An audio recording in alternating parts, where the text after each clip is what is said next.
managing self is the topic for today.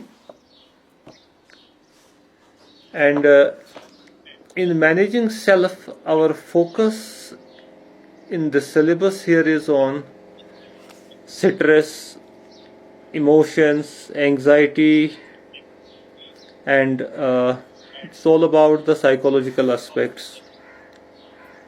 Yes, sir. So here, before I will proceed, I will let you know that when we talk about psychological, so it is all related to mind, because Yes, the sir. word psychological has been derived from psyche, that means mind. So in management we have discussed about some sort of the significance of management. We have discussed time management. We have discussed some other aspects like the importance of information searching, communication. But before we are trying to manage other people, we need to manage our own self. कहते हैं ना कि charity begins at home.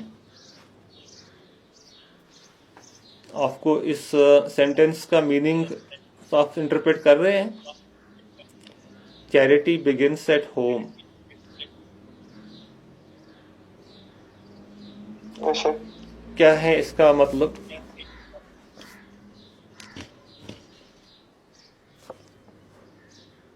कोई भी नया काम घर से शुरू होता है. बिल्कुल, क्योंकि सपोज चैरिटी हम कहते हैं ऐसे जैसे खैरात करते हैं, Yes, sir. कोई डोनेशन देता है, कोई कुछ करता है. Yes, sir. तो अगर सपोज कोई निकलेगा डोनेट करने के लिए, लोगों को खिलाने के लिए, लोगों को कपड़े लाने के लिए, लेकिन उसके घर में जो मेंबर्स हैं, अपनी फैमिली, अगर उनके खाने के लिए कुछ नहीं है, तो उस चैरिटी, उस खैरात का कोई मकसद है? फिर अगर घर के लोग ही भूखे होंगे तो वो बाहर के लोगों को खिलाएगा खैरात देके, तो Yes, sir. उस खैरात का कोई मकसद है? उस खैरात का मकसद तब अच्छा होगा जब पहले उसके घर के लोग भूखे नहीं होंगे. Isn't it? So that is why Yes, this sir. is a very old saying that charity begins from home. खैरात पहले ये चीजें घर से स्टार्ट होती हैं, फिर बाहर. तो इसी तरीके से जब हम मैनेजमेंट की बात करते हैं तो we talk about managing organizations, managing people working in the organization. But before we will try to do that, our focus should be on managing our own self. We need to manage our own self before we proceed to manage others. Isn't it? Yes, sir. तो वही है managing self. तो managing self में जब हम आते हैं तो we need to understand our own self first, क्योंकि मैनेजमेंट के लिए अवेयरनेस बहुत ज़रूरी है. अगर हम किसी ऑर्गेनाइजेशन को मैनेज करना है तो जब तक हमको उस ऑर्गेनाइजेशन के बारे में पता नहीं है, जब तक हमको उस ऑर्गेनाइजेशन के रिसोर्सेज के बारे में पता नहीं है, तब तक हम उस ऑर्गेनाइजेशन को बेटर मैनेज नहीं कर सकते. बिल्कुल उसी तरीके से unless and until we are not aware about our own self, we can't manage our self in a better way. So, in order to manage our own self, we need to understand our own self. we need to understand who we are. If you remember during your first semester, when I was teaching you personality development, Yes, sir. and then I tried to explain you the definition of personality, Sir. the meaning of personality, isn't it? Yes. And that time, and also we have here a sixth semester student. He may remember because he had attended almost all the classes of peace tourism, and in their curriculum there was metaphysics in the syllabus. So we were discussing who am I. You remember, Mohsin? We were discussing that who am I, the basic metaphysical question. So that was actually meant to develop an awareness of our own self, so that once we know our own self, जब हम अपने आप को जानते हैं, तभी हम अपने आप को मैनेज कर सकेंगे. It is just like an example. एक एग्जाम्पल आपको मैं कोट करूँगा. मैंने ये कोट की हैं इनको सिक्स सेमेस्टर के स्टूडेंट्स को मेटाफिजिक्स में, कि एक आदमी जो है उसके पास, सपोज हम एग्जाम्पल लेंगे एक ट्राइबल की. ट्राइबल होता है वो जो किसी ऐसे ट्राइब को बिलोंग करता है जिनका सोशल एक्सपोजर कम है. उस ट्राइबल की हम बात करेंगे जिसका कुछ टेक्नोलॉजिकल एक्सपोजर भी नहीं है. एक लिमिटेड एक कबीले में रहता है किसी पहाड़ पे, और उसको ये भी पता नहीं है कि दुनिया में स्मार्टफोन जैसी चीज़ कोई है, मोबाइल फ़ोन जैसी कोई टेक्नोलॉजी है.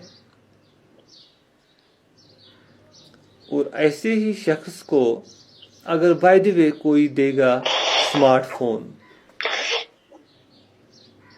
स्विच ऑफ करके देगा उसको स्मार्टफोन, तो उस ट्राइबल के लिए, उस आदमी के लिए वो स्मार्टफोन क्या है? सिम लगा के दिया उसने उसको, लेकिन स्विच ऑफ है. लेकिन उस आदमी को कभी लाइफ में उसने न सुना था मोबाइल फोन के बारे में, न देखा था. तो अब उसके हाथ में ये स्मार्टफोन आ गया. क्या आप सोच सकते हैं कि वो इसका क्या करेगा?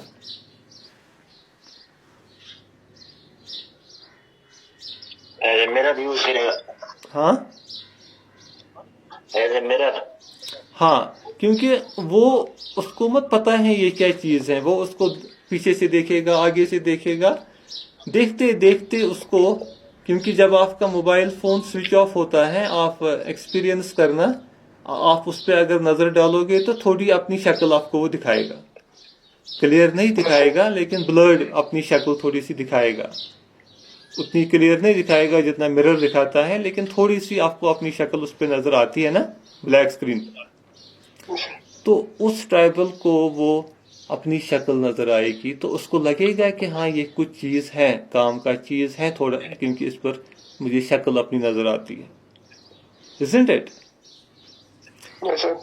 लेकिन वो उस चीज से क्या उसने उस चीज का इस्तेमाल किया, मोबाइल फोन का यूज किया उसको, या मिसयूज किया?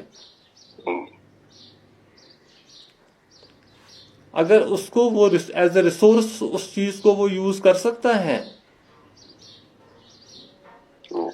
नहीं, क्योंकि स्मार्टफोन मत इसलिए है कि वो उसको मे बी वो 20,000 का स्मार्टफोन है, 20,000 का स्मार्टफोन Yes, sir. मत है इसलिए कि वो शक्ल देखने के लिए है। शक्ल देखने के लिए Yes, sir. 5 रुपए का मिरर उससे अच्छी Mirror. शक्ल, उससे अच्छी शक्ल दिखाएगा।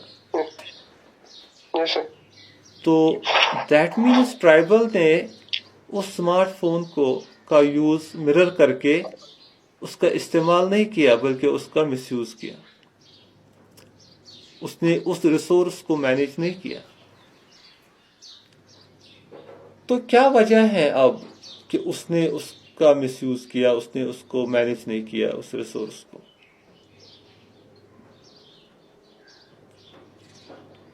रीजन ये है because the tribal has got no awareness about the smartphone. He does not know that for what purpose this device is.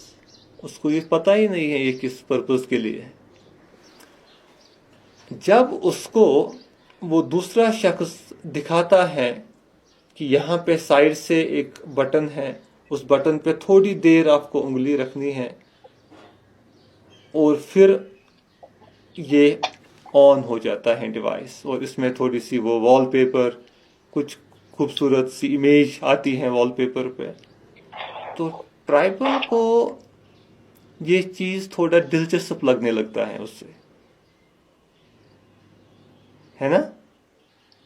क्योंकि अब ये देखता है कि उसमें तो कुछ शक्ल निकल रही है, वहां से कुछ ब्राइटनेस आ रही है।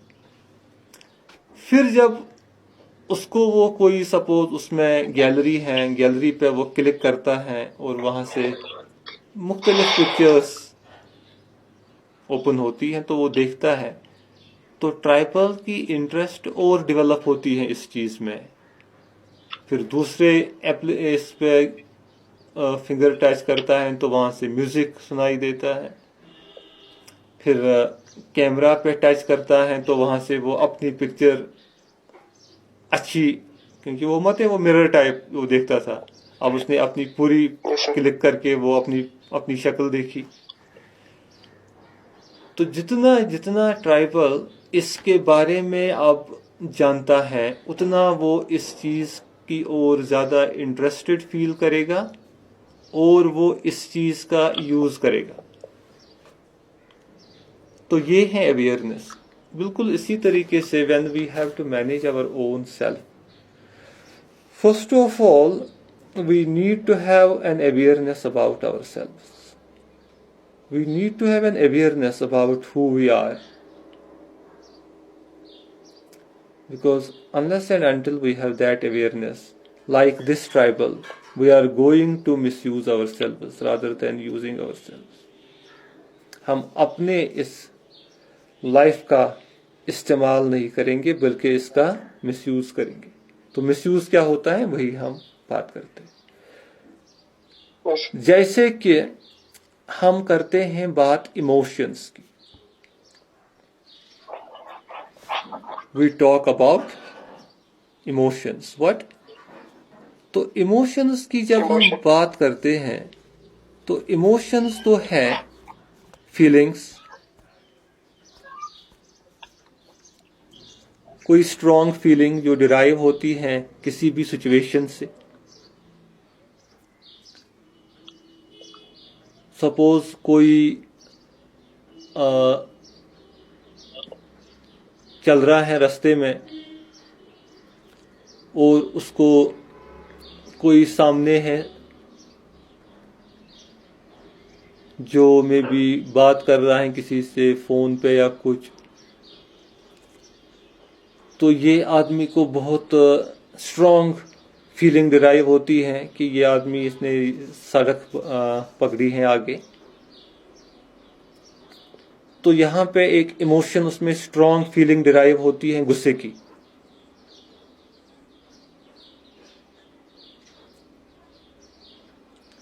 या ये देखता है कि कोई गाड़ी आगे है और वो बिल्कुल सड़क पर है बीच में, और ये आदमी भी अपनी गाड़ी में चल रहा है, इसको हॉर्न कर रहा है लेकिन वो आदमी मूव ही नहीं करता है उसकी गाड़ी।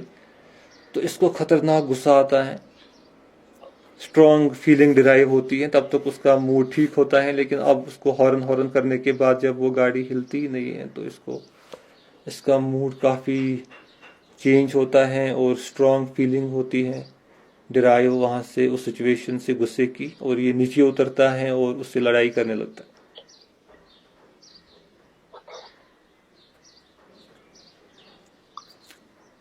तो क्या ये बिहेवियर जो इस आदमी ने किया ये सही है?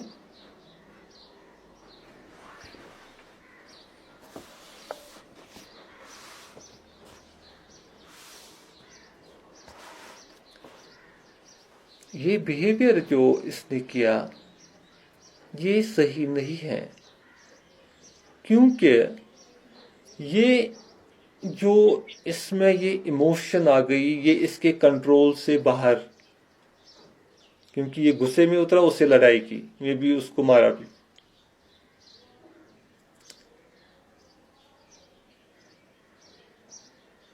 तो यहां पे अगर इस शख्स में सेल्फ कंट्रोल नाम की चीज होती तो इसका बिहेवियर ऐसा नहीं होता।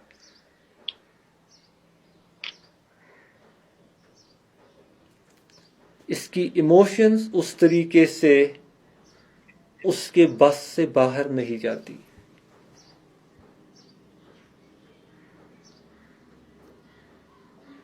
Are you getting? आवाज आ रही है मेरी? Yes sir. ओके। तो इसमें ये होता है कि जो ये शख्स है इसने ये भी नहीं देखा कि जो गाड़ी वाला जो रुका था आगे, मे बी अचानक उसको ऐसी प्रॉब्लम हुई है गाड़ी में ही कि उसकी गाड़ी हिलती नहीं है। कभी कोई मैकेनिकल फॉल्ट आता है कि गाड़ी उसी वक्त बंद होती है और हिलती नहीं, या मे बी उसको कोई ऐसी प्रॉब्लम हो गई कि जैसे किसी को होता है अचानक कोई, तो उसको डिसीजन मेकिंग होल्ड नहीं है, क्या करूं, तो उसने अचानक ब्रेक दी ताकि गाड़ी उधर इधर न जाए, तो उसके बाद उसका जो माइंड है वो प्रॉपरली काम नहीं करता है। कभी ऐसी सिचुएशन आती है ना, किसी को चक्कर आता है,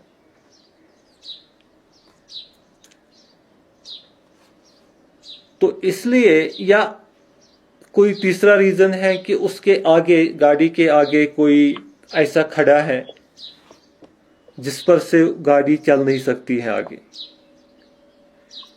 लेकिन जिस आदमी को इतना गुस्सा आया और गुस्से से वो गाड़ी से निकल गया,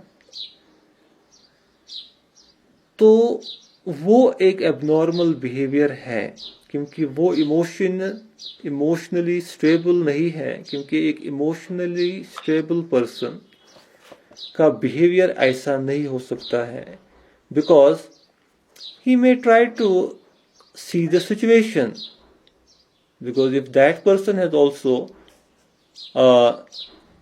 that person is also going somewhere, and why he will suddenly stop?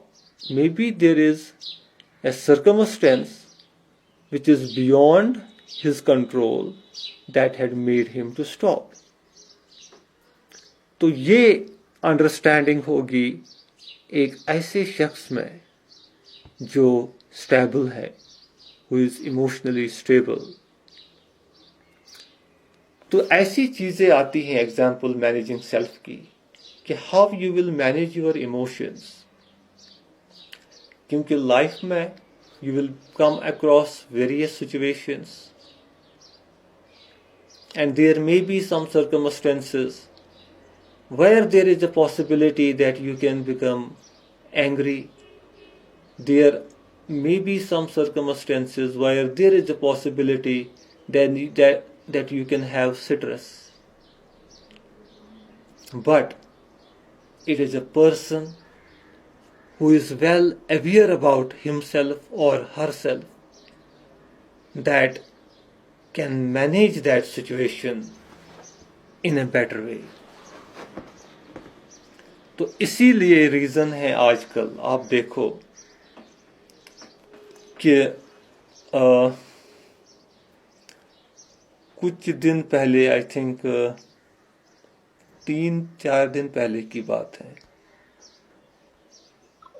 तो मैंने न्यूज़ सुनी, न्यूज़ पेपर पे पढ़ा, नेशनल न्यूज़ पेपर था। एक बहुत बड़ा जो बिजनेस टाइकून था जिसने सुसाइड की।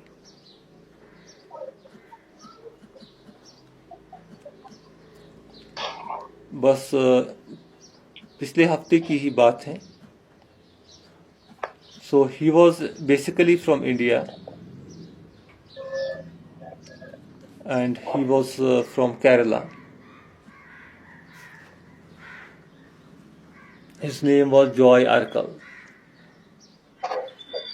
billionaire businessman, and he was only 52, I think, 52 years old. तो केरला में सबसे बड़ा मकान, ये न्यूज़ में आया, क्योंकि वो 2 साल पहले उसने बनाया था मकान केरला में, सबसे बड़ा मकान केरला का, पूरी स्टेट का, ऑन 45,000 स्क्वायर फीट। नॉर्मली जो हाउसेस होते हैं बड़े बड़े, जो ना बड़े घर होते हैं, वो भी लगभग 2,000 के स्क्वायर फीट पे होते हैं, जिनके 20-20 कमरे होते हैं। आप इमेजिन कर लो 45,000 स्क्वायर फीट का घर केरला में, फिर दुबई में भी। सुसाइड उसने अपनी दुबई वाले घर से की, और फिर बहुत सारी कंपनीज, बहुत सारे employees, but still he committed suicide. And this is a recent example, and there are hundreds and thousands of examples like this. And why this happened? Because the situation arises when the person is not able to manage his own self.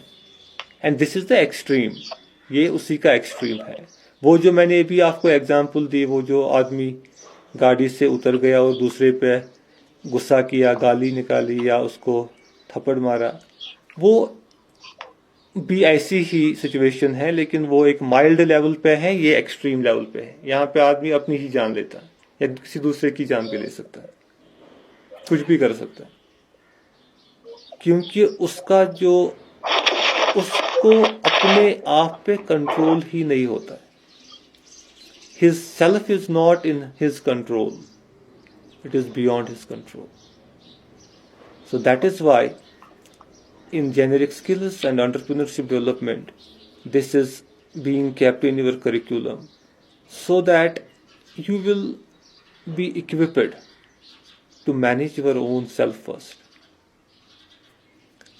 तो इसमें आपको सबसे पहले जानने की ज़रूरत है अपने आप को। You have to develop self awareness,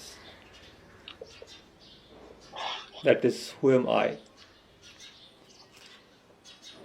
तो once you develop that self awareness, that means you will be conscious about the soul aspect of your personality, meaning physical component, spiritual component. So once you will be conscious about your spiritual component, then it will be much easier for you to handle emotions, to handle stress. You see, right now we are in 2020, and stress is considered to be most probably the second largest killer in the world.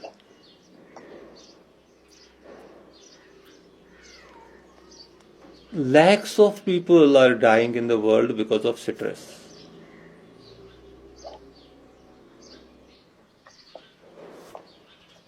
every day.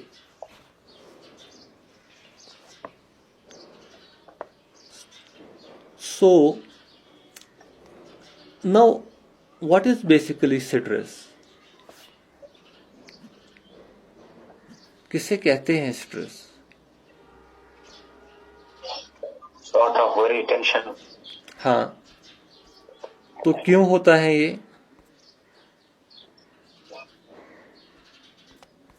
किसी चीज के बारे में सोचते हैं, जब वो पूरा नहीं होता है तो फिर स्ट्रेस पैदा होता है। स्ट्रेस एक्चुअली एक रिस्पॉन्स है टू डेली प्रेशर और any situation that seems threatening. Situation as such threatening नहीं होती है, ये लगता है threatening है, क्योंकि जिन लोगों को स्ट्रेस पाया गया है, जब उनके साथ फिर काउंसलर्स पूरी तरीके से बात करते हैं, तो फिर वहाँ पे जो सिचुएशन उनको काफ़ी मतलब जिस सिचुएशन से उनको काफ़ी स्ट्रेस होता है, तो वो सिचुएशन जब वो बयान करते हैं किसी दूसरे को, काउंसलर को या किसी दूसरे को, तो उसको वो सिचुएशन उतनी खतरनाक नहीं लगती है जिससे उतना स्ट्रेस हो। तो सिंपली जो stress actually it is a response to daily pressures और अ थ्रेटनिंग सिचुएशन, और स्ट्रेस से ही फिर डिप्रेशन और एंजाइटी डेवलप होता है। स्ट्रेस तो मामूली सा, सपोज किसी को किसी वक्त कोई काम ज्यादा दिया गया तो उसको टेंशन हो गया कि इतना काम कैसे होगा, ये एक स्ट्रेस की एग्जांपल है। या किसी को कहीं जाना है, ऑफिस या कहीं जाना है, स्कूल जाना है, कॉलेज जाना है, तो रास्ते में जैम हो गया, ट्रैफिक या कुछ हो गया, तो अब इसको टेंशन हो गई कि मैं लेट पहुंचूंगा, ये स्ट्रेस है। स्ट्रेस एज सच उस वक्त उतना खतरनाक नहीं लगता है, लेकिन यही स्ट्रेस जब हैबिट बनती है इंसान की, मतलब जब इंसान का जो रिस्पॉन्स है डेली प्रेशर्स को ऐसा वरीइंग डेवलप होता है, तो ये एक पर्सनैलिटी ट्रेट बन जाता है। फिर उस आदमी को अक्सर स्ट्रेस होता है। मामूली दूसरा चीज हो जाएगा तो उससे स्ट्रेस, कोई और चीज सर्कमस्टेंस हो जाएगी तो उससे स्ट्रेस। तो इस स्ट्रेस का फिर ये रेपिटेशन और बार बार होना, उससे फिर उसको एंजाइटी होती है फिर आगे आगे, और एंजाइटी और डिप्रेशन फिर क्रॉनिक बन जाते हैं और उसके बहुत सीरियस रेपरकशंस हैं। जैसे अभी मैंने एग्जांपल दी उसकी, उस बिजनेसमैन की, जो फिर सुसाइड तक इंसान को लेता है। तो इसीलिए जो सिचुएशंस, ये इंसान को इसके लिए थोड़ी सी एक्सरसाइज भी करनी है। I can give you some exercise for this, that is you have to note down. आप एक डायरी आप एक रखना, you can keep a diary, और उस डायरी पे आप उसी दिन या उसी वक्त अगर आपको मौका मिले, अगर आपकी डायरी उस वक्त आपके पास है तो फिर उसी वक्त, अगर आपके पास नहीं है, आप घर से बाहर हैं, तो फिर शाम को या घर पहुंचने के बाद उस डायरी पे आप वो एंट्री कर सकते हैं कि जब आपको लगे कि आपको स्ट्रेस हो। सपोज आप कहीं बाहर मैच खेल रहे हैं, क्रिकेट या कोई फुटबॉल या कुछ, और आपने हारा तो आपको स्ट्रेस हुआ, तो आपको फटाफट उस डायरी पे नोट करना कि इस टाइम पे इस वजह से, सर्कमस्टेंसेस साथ लिखना किस वजह से हुआ। या आपको और कोई सिचुएशन, घर में पापा ने गुस्सा किया तो आपको लगा कि पापा ने गुस्सा किया और उसकी वजह से मुझे स्ट्रेस हुआ, या और कोई सर्कमस्टेंस हो, तो डेट वाइज आप उसको नोट कर लें, you will note it date wise, time wise.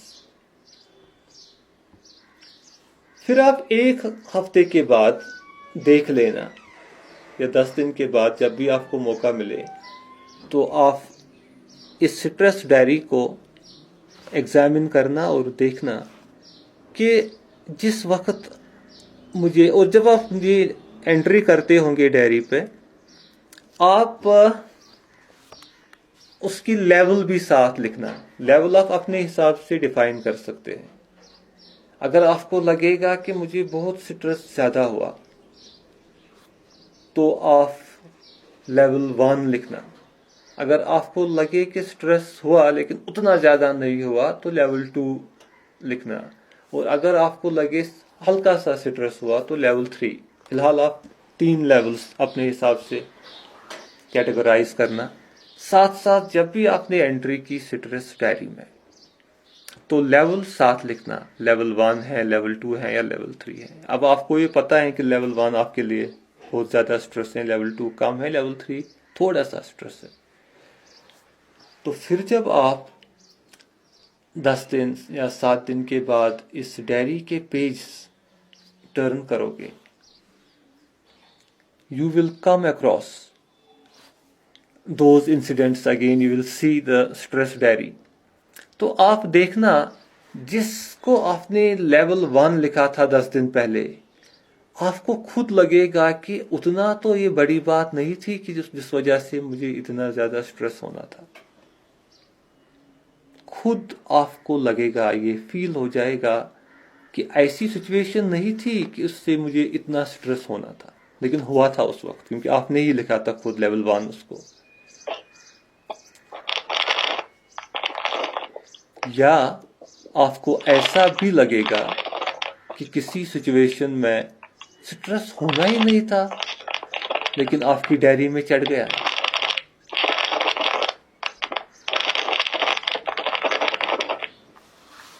तो ये है बेसिकली कि वहां पे आपको लगेगा कि मुझे उस वक्त अपनी इमोशन को हैंडल करना नहीं आया है, इसीलिए मुझे उस वक्त ऐसे स्ट्रेस हो गया। If you will do this exercise, you will understand। अगर आप इस एक्सरसाइज को करेंगे तो आपको इसके रिजल्ट्स निकल जाएंगे। Then you can share the results with me. That will be your assignment कि आपने क्या लगा, आपको कितने केसेस में, ये मे बी किसी केस में आपको 10 दिन के बाद भी लगेगा हाँ इसमें स्ट्रेस होना था, लेकिन आप देखना कि अगर आपकी स्ट्रेस डायरी में सपोज 20 एंट्रीज हैं, लेकिन आप देखना कि 20 एंट्रीज में से कितनी ऐसी एंट्रीज हैं जो आपको लगता है कि वो स्ट्रेस डायरी में आनी ही नहीं थी, उस पर कोई स्ट्रेस लेने की जरूरत ही नहीं थी। या आपको लगेगा कि कितनी स्ट्रेस डायरी में एंट्रीज हैं जो लेवल 1 की है लेकिन उतनी खतरनाक नहीं थी, मे बी लेवल 3 की होनी चाहिए थी, लेकिन आपने लेवल 1 में रखा। तो after 10 days you will find yourself a change।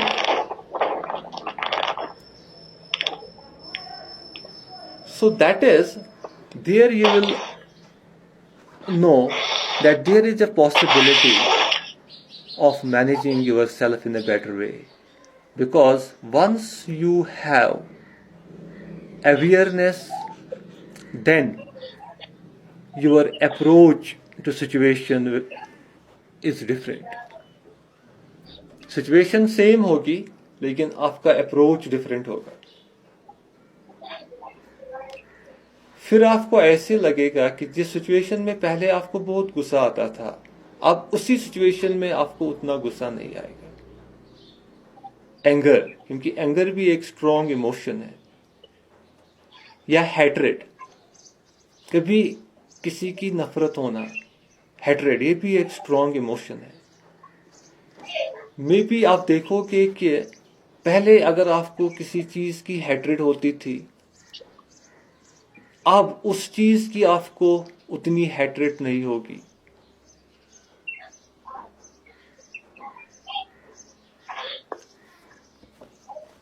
तो जब आपका रिस्पॉन्स चेंज होगा सिचुएशन की ओर, तो ऑटोमेटिकली आपकी लेवल ऑफ स्ट्रेस जो है वो रिड्यूस होगी. Your level of stress will automatically come down. तो दैट मीन्स जब लेवल ऑफ स्ट्रेस रिड्यूस होगी तो ऑटोमेटिकली आपकी जो प्रोडक्टिविटी है काम करने की वो बढ़ जाएगी, क्योंकि स्ट्रेस माइंड को ऑक्युपाइड रखता है. कुछ लोग एक टर्म यूज करते हैं गुड स्ट्रेस कॉर्पोरेट कल्चर में, but I personally don't agree with that, because corporate people के लिए वो गुड है. मे बी उसका जो मालिक है कंपनी का, उसके लिए वो गुड हो सकता है, but the person who is working in that organisation, वो इंडिविजुअल, उसके लिए वो स्ट्रेस कभी गुड नहीं हो सकता है. ये थोड़ा maybe we can discuss it in the some other topic. थोड़ा सा इलॉबरेट होता है, क्योंकि इसमें यह है कि कॉर्पोरेट कल्चर में कुछ ऑर्गेनाइजेशंस एम्प्लॉइज को इंड्यूस करते हैं स्ट्रेस. वो उनको इंड्यूस इसलिए स्ट्रेस करते हैं ताकि उनको ज्यादा कॉम्पिटिटिव बनाए, और उसकी वजह से वो जो ऑर्गेनाइजेशंस के गोल्स हैं उनको ज्यादा जल्दी अचीव करे. सपोज फॉर एग्जांपल किसी सेल्स एग्जीक्यूटिव को या सेल्समैन को वो टारगेट देते हैं कि आपको इतना अचीव करना है महीने में टारगेट. अगर ये अचीव नहीं हुआ तो आपकी हम सैलरी विदहेल्ड रखेंगे, या आपकी इंक्रीमेंट या आपका ये जो इंसेंटिव है वो बंद होगा. तो उसकी वजह से वो सेल्स पर्सन स्ट्रेस में रहता है, और वो दिन के बदले रात को भी कोशिश करता है कस्टमर ढूंढने की, क्योंकि उसको टारगेट पूरा करना होता है. तो वहां पे जो वो कंपनीज हैं कॉर्पोरेट्स, उसको गुड स्ट्रेस कहते हैं. लेकिन वो इंडिविजुअल जिसको ये स्ट्रेस है उसके लिए कभी ये गुड नहीं हो सकता है. मे बी उसको टारगेट पूरा हो जाएगा, इंसेंटिव मिल जाएंगे, but he will be mentally in a very negative situation.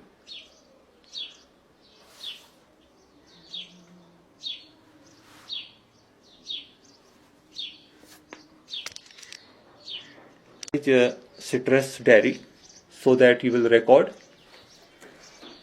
the incidents that likely cause stress in you and mark a level against them, and then after 10 days take a review of it and see the result. Okay? Yes, sir. So that is all for today's session. And if you have any question to ask, any clarification you want, the session is open for discussion.